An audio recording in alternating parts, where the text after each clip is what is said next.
Hey friends, I am Caleb Anderson, and this is the Spirit Farm podcast where we celebrate grace, cultivate growth for real people in real time.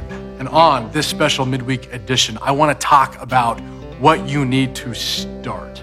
I believe that there is something in your life that you need to start right now. It may be something that you started before and then you got distracted. It's time to start again. It may be something that you've dreamed about and then you got discouraged. It's time to start again.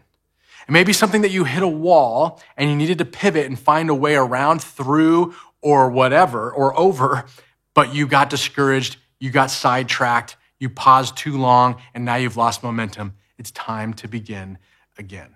There is something in your life that you need to start. And I want to help propel you, help give you the courage to take the next step. A friend of mine, a mentor of mine, his name's Terry Hartshorn. He started a really big healthcare company. He said to me once when he was coaching me through the start of a new thing, he said, the only way to start is to start. The timing is never perfect. You're not going to wake up one day and everything's going to be aligned and it's right now, it's this, and people hand you the money that you need and they hand you the resources that you need and all the connections just fall into place at day one.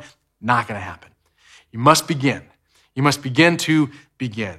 And it's time to start now. You know what the thing is, so walk with me through these few minutes. Hopefully I can give you a boost, give you the courage to take the next right step. Here's how I want to encourage you to think about it today. Count the cost, then take the leap. There's this scripture in Jesus' era where he talks about someone who was trying to build something and they needed first to count the cost, because what a shame it would be if you're trying to build a house, trying to build a fortress, trying to build a tower, trying to build a castle, trying to build a business, and you didn't first think through the steps. So it's not a matter of having to have it all figured out and all the resources in yet. It's a matter of having a plan of how you're going to get there. There is still a place where you'll need to leap because everything's not going to be set and handed out to you and for you. Unless you have a massive trust fund, unless someone just drops a bag of money into your lap, that is very unlikely and unhealthy. It's not the real journey. They're doing you no favors even if they did that. The key is count the cost. What will this take? What are the steps that are going to get me there? And then will I leap because at least I have a plan. It may not work, but I think I could see how it could work if these things fall into place, and here are the steps that I plan on taking. Now, here's the thing. There might be 50 steps, and where you will get screwed up is if you get overwhelmed, and this happens to me, by the way. This is kind of where I can go off the rails. I want to see this. I want to see the whole picture, and because I'm a big picture thinker and I want to see all 50 steps, sometimes I can get stuck on step 31, and how is that going to play out? I don't understand step 31. Will it go this way or this way? Will I need this type of technology or this type of technology? Well, I'm going to need this person to help me do it because I'm not going to be able to do it. And I can get handicapped by step 31 when really the only step I need to take is one. Because I have this plan laid out. I don't know it perfectly and precisely, but that's the gist of it. I think this is the direction that I am supposed to go, but I can only start with step 1, and then 2, and then 3, and then 4. So don't get obsessed with a step down here and let that sidetrack you and discourage you. Start here and take the next right step. If you're a big picture thinker like me, you want to have it mapped out. You want to throw it against the wall. You want to talk with some wiser people. But the wisest of people will say, have a plan and then just get started and take the next right step. Don't get paralyzed thinking about all 50 steps when there's only one to take. Take the next one. Take the next one. Take the next one. And then take the next one. Okay, fear and fantasy. Don't not do the thing because of fear or fantasy.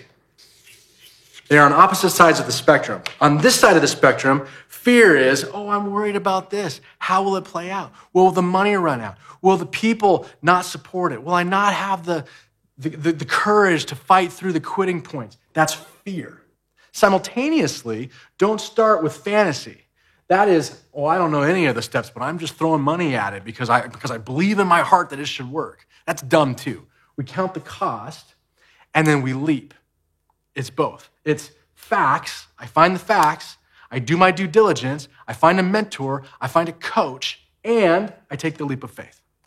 It's both things. It's not either or. I'm prepared and I take a leap of faith. I do my due diligence and the hard work and I jump in even though I don't have all the answers. But I know that if I just do steps 1 and then 2 and then put my foot in front of the other, that eventually I'm going to get more clarity as I go. It's a both and proposition. This is the way. Facts and faith. Counting the cost and taking a leap. Both. That's the healthy way to proceed. Start. By finding out the facts and by realizing I'm still going to have to take a leap of faith. Timing. There's never going to be a perfect time. So if you are waiting for the timing to be perfect, that's not going to happen. Now, there are seasons of life. Like if you just had your firstborn child, probably it's not time for like steps 1 through 25. You want to pace it out realistically based on what's going on around you, in your life, in you. Understand the season that you're in and be wise and realize that the timing will never be perfect. It's never perfect to write a book. That's one of the things that I'm proud of is that I've written a number of books while having other jobs. The timing isn't right. One of them I finished while Hillary, my wife, was having our first, and I think another second one while we were having our second child. Not actually in the delivery room, but in that same season, I was cranking out those books. Those were my little babies. Hillary was giving birth to a little baby over here, and I had to do those things in tandem because the timing is never right. But you can find a way. You can work a little bit at night. You can have thoughts and ideas while you're rocking the baby to sleep. You can wake up a little bit earlier, and instead of doing the one thing or instead of watching TV at night, or you can prioritize the side hustle and the project. The timing will never be perfect. But if you're wise, if you think it through, if you count the cost, if you rally the support of the people that you love and that are closest to you, you can start now. You can do it. You can find your way through. The timing won't be perfect ever. So just start now. Get after it. Take the next right step. Lastly, totem.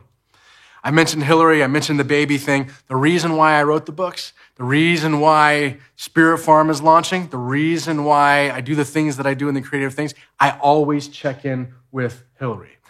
Hillary is like a totem for me. If you saw the movie Inception, Leonardo DiCaprio's character, he had to find a totem. It was a spinning top. And if the top kept spinning, then he knew he was in a dream. If the top fell over, eventually he knew that he was in real life. Sometimes if I just get stuck in my head, I can feel like I'm lost in a dream world because I have these ideas, I don't want to pursue this. And so I need a totem. I need a sounding board. I need Hillary to tell me, these are great plans. These are ambitious things. I think you're on the right track. Also, let's not do the third book when we're having our third child. Okay, let's not do that. And I listen and we stop and we wait till the next season. If Hillary says, hey, this is the right thing, but maybe just think about doing it in this way, or talk to this person first, or maybe steps 3 and 4 are a little bit out of order. Maybe this one goes here.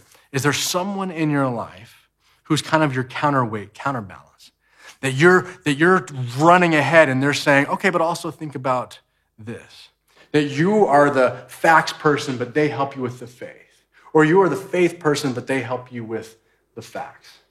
Find that counterweight. Find that person, whether it's a partner, whether it's a spouse, whether it's a parent, a good friend, a loved one, a coach, a mentor. Find that person that is going to help fill in the gaps where you are weaker, and recognize the timing is never perfect, but I have a person, I have people in my life that help me discern if now's the right time to take that next step. It will always be a leap of faith, even after you count the cost. But I am convinced that there is something in your life right now that it's time. It's time. Stop waiting. Don't be fearful. Don't be ridiculous and live in fantasy land. Facts and faith, and let's take the leap. Let's take the next step. Who knows where this thing could go? Just start. Begin. Go to sleep a little bit earlier. Wake up a little bit earlier. Let's get after it. Till the next episode.